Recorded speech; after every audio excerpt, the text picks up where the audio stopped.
Que eu não entendi esse aqui da pedra. Não entendi, ó. Como que ele jogou a pedra num homem desse tamanho? Encostando no sofá. Mas Jesus deixou.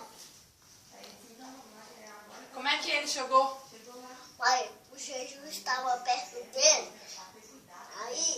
Aí ele deixou. Aí, pô!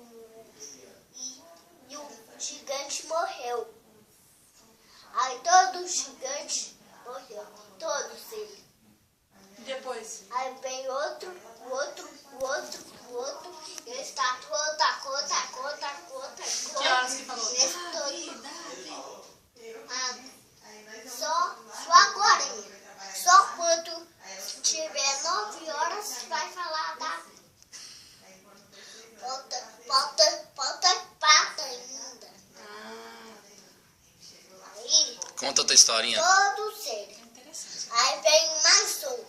Tá quase, falta só 2. Aí vem outro. Aí pronto, falta só mais um. Ah, Aí outro. E Davi. passou as 4 horas? Davi. Passou. Nossa, passou rápido demais. Passou mesmo. Aí todo mundo ficou feliz. Acredito nisso. Olha, montanha gigante. Ninguém conseguiria passar por uma montanha gigante. Mas o gigante conseguia, que ele era muito forte. E o E o Sansão, Thiaguinho é forte assim também? o Sansão também. O Thiaguinho é forte assim também? Eu também sou forte.